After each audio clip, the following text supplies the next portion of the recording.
पवनः पवतामस्मि रामः शस्त्रभृतामहम् झाषाणं मकरश्चास्मि श्रोतसामस्मि जाह्नवी। इसकी व्याख्या इस प्रकार है। वायु से ही सब चीजें पवित्र होती हैं, वायु से ही निरोगता आती है, तब भगवान ने पवित्र करने वाली वायु को अपनी विभूति बताया है। ऐसे तो राम अवतार हैं, साक्षात भगवान है, पर जहाँ शस्त्रधारियों की गणना होती है उनमें राम सर्वश्रेष्ठ हैं, इसलिए भगवान ने प्रभु श्री राम को अपनी विभूति बताया है। जल जंतुओं में मगर सबसे बलवान है, इसलिए जल जलों में मगर को भगवान ने अपनी विभूति बताया है। प्रवाह रूप से रहने वाले जितने भी नद नदी नाले झरने हैं उन सब में गंगा जी श्रेष्ठ हैं। ये भगवान की खास चरणों तक गंगा जी अपने दर्शन स्पर्श आदि से दुनिया का उद्धार करने वाली हैं। मरे हुए मनुष्यों की अस्थियां गंगा जी में डालने से उनकी सदगति हो जाती है, इसलिए भगवान ने इसको अपनी विभूति बताया है। सर्गाणा मदिरंतश्च मध्यम चैवा हमर्जुन आध्यात्म विद्या विद्यानां वादः प्रवदतामहम्। इसकी व्याख्या इस प्रकार है। जितने सर्ग और महासर्ग होते हैं अर्थात जितने प्राणियों की उत्पत्ति होती है उनके आदि में मैं रहता हूँ और मध्य में भी मैं रहता हूँ और अंत में उनके लीन होने पर भी मैं रहता हूँ। तात्पर्य कि सब कुछ वासुदेव ही है। अतः मात्र संसार को प्राणियों को देखते ही भगवान की याद आनी चाहिए। आध्यात्म विद्या विद्यानाम, जिस विद्या से मनुष्य का कल्याण हो जाता है वह आध्यात्म विद्या कहलाती है। दूसरी सांसारिक कितनी विद्या पढ़ लेने पर भी पढ़ना बाकी ही रहता है, परंतु इस आध्यात्म विद्या के प्राप्त होने पर पढ़ना अर्थात जानना बाकी नहीं रहता। इसलिए भगवान ने अपनी विभूति आध्यात्म विद्या को बताया है। अक्षराणा मकरोस्मि द्वंद्वः सामासिकस्य च अहमेवाक्षयः कालो धाताहं विश्वतोमुखः। इसकी व्याख्या इस प्रकार है। वर्णमाला में सर्वप्रथम आकार आता है। स्वर और व्यंजन दोनों में आकार मुख्य है। आकार के बिना व्यंजनों का उच्चारण नहीं होता, इसलिए आकार को भगवान ने अपनी विभूति बताया है। जिससे दो या दो से अधिक शब्दों को मिलाकर एक शब्द बनता है उसको समास कहते हैं। समास कई तरह के होते हैं और अव्ययी भाव तत्पुरुष बहुव्रीहि और द्वंद्व ये चार मुख्य हैं। बहुव्रीहि और द्वंद्व ये चार मुख्य हैं। दो शब्दों के समास में यदि पहला शब्द प्रधानता रखता है तो वह अव्ययी भाव समास होता है। यदि आगे का शब्द प्रधानता रखता है तो वह तत्पुरुष समास होता है, और यदि दोनों शब्द अन्य के वाचक होते हैं तो वह बहुव्रीहि समास होता है। यही दोनों शब्द यदि दोनों शब्द प्रधानता रखते हैं तो वह द्वंद्व समास होता है। द्वंद्व समास में दोनों शब्दों का अर्थ मुख्य होने से भगवान ने इसको अपनी विभूति बताया है। जिस काल का कभी क्षय नहीं होता अर्थात कालातीत और अनादि अनंत रूप है वह काल भगवान ही है। सर्व और महाप्रलय की गणना तो सूर्य से होती है, पर महाप्रलय में जब सूर्य भी लीन हो जाता है तो समय की गणना परमात्मा से होती है। इसलिए परमात्मा अक्षय काल है।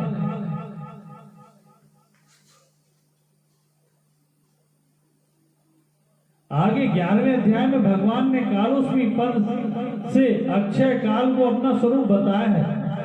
धाताहं विश्वतोमुखम्, सब और मुख वाले होने से भगवान की दृष्टि सभी प्राणियों पर रहती है। अतः सबका धारण पोषण करने में भगवान बहुत सावधान रहते हैं। किसी प्राणी को कौन सी वस्तु कब मिलनी चाहिए इसका भगवान खूब ख्याल रखते हैं और समय पर वस्तु को पहुंचा देते हैं। इसलिए भगवान ने अपना विभूति रूप से वर्णन किया है। मृत्यु सर्वहरश्च समुद्भवश्च भविष्यताम कीर्ति श्रीभक्ष नारीणाम स्मृतिर्मेधा धृति क्षमा।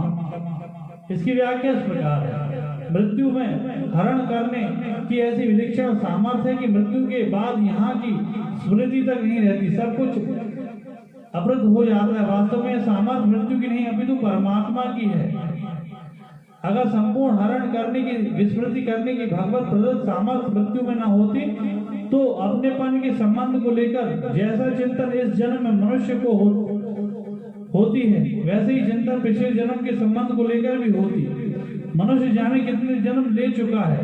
अगर इन जन्मों की याद रहती तो मनुष्य की चिंताओं का, उसके मोह का कभी अंत आता ही नहीं। परंतु मृत्यु के द्वारा विस्मृत होने से पूर्व जन्म की कुटुंब संपत्ति आदि की चिंता नहीं होती। इस तरह मृत्यु को चित्त मोह मिटाने का सामर्थ्य ये सब भगवान की ही है। उद्भवश्च भविष्यताम्, जैसे पुरुषलोक में भगवान ने बताया कि सबका धारण पोषण करने वाला मैं ही हूँ, वैसे ही यहाँ बताते हैं कि सब उत्पन्न होने वालों की उत्पत्ति का हेतु मैं ही हूँ। कीर्ति श्री वक्ष नारायण स्मृति मेधा धति क्षमा। कीर्ति श्री वाक स्मृति मेधा धति और क्षमा ये सातों संसार भर की स्त्रियों में श्रेष्ठ मानी गई हैं। इनमें से कीर्ति स्मृति मेधा धृति और क्षमा ये 5 प्रजापति दक्ष की कन्याएं हैं। श्री महर्षि भृगु की कन्या है और वाक श्री महर्षि भृगु की कन्या है और वाक ब्रह्मा जी की कन्या है। सगुणों को लेकर संसार में जो प्रसिद्धि है, प्रतिष्ठा है, उसे कीर्ति कहते हैं। स्थावर और जंगम ये 2 प्रकार के कीर्ति श्री वाक स्मृति मेधा धृति ये सातों श्रीवाचक नाम वाले गुण भी संसार में प्रसिद्ध है। स्थावर और जंगम ये 2 प्रकार का ऐश्वर्य होता है।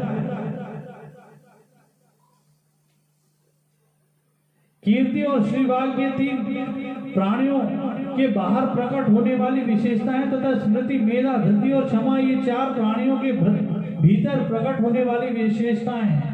इन सातों विशेषताओं को भगवान ने अपनी विभूति बताया है। बृहत् साम तथा साम नाम गायत्री छंद सामहम मासाना मार्ग शीशे अमृतूनाम कुसु माँ करह। सामवेद में बृहस्पति नामक एक गीत है। सामवेद में बृहत् साम नामक एक गीत है।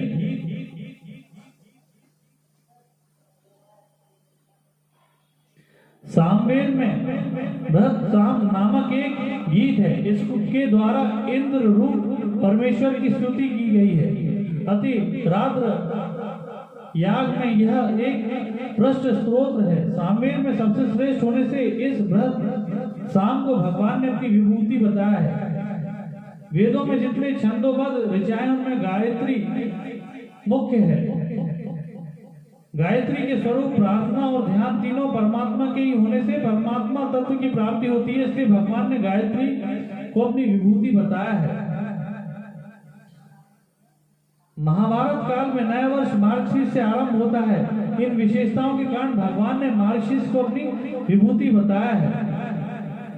अन्न की उत्पत्ति मार्गशीर्ष महीने में ही होती है। इसी महीने में नए अन्न से यज्ञ किया जाता है।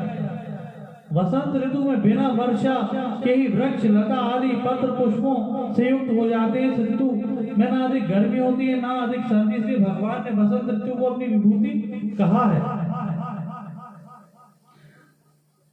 धूतम छलयतामस्मि तेजोस्ते जस्वी नामहम् जयोस्मि व्यवसायोस्मि सत्वम सत्ववतामहम्। इसकी व्याख्या इस प्रकार है। छल करके दूसरों के राज्य वैभव धन संपत्ति आदि का सर्वस्व अपहरण करने की विशेषता सामर्थ्य रखने वाली जो विधा है उसे जुआ कहते हैं। इस जुए को भगवान ने अपनी विभूति बताया है। महापुरुषों के द्वारा देवी संपत्ति वाले प्रभाव का नाम तेज है। जिसके सामने पापी पुरुष भी पाप करने से हिचकते हैं। तेज को भगवान ने अपनी विभूति बताया है। विजय प्रत्येक प्राणी को प्रिय लगती है। विजय की यह विशेषता भगवान की है, इसलिए विजय को भगवान ने अपनी विभूति बताया है। व्यवसाय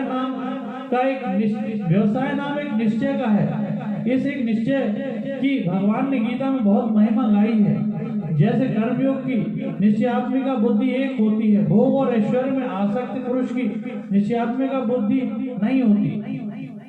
भोग और ऐश्वर्य में आसक्ति पुरुष की निश्चयात्मिका बुद्धि नहीं होती। अब तो मैं केवल भगवान का भजन करूंगा, इस एक निश्चय के बल पर दुराचारी से दुराचारी मनुष्य को भी भगवान साधु बताते हैं। इस प्रकार भगवान की तरफ चलने का निश्चय उसको भगवान ने अपनी विभूति बताया है। सात्विक मनुष्यों में जो सत्व गुण है और सात्विक भाव और आचरण है, वह भी भगवान की विभूति है। तात्पर्य है कि रजोगुण और तमोगुण को दबाकर जो सात्विक भाव बढ़ता है, उस सात्विक भाव को साधक अपना गुण न मानकर भगवान की विभूति माने।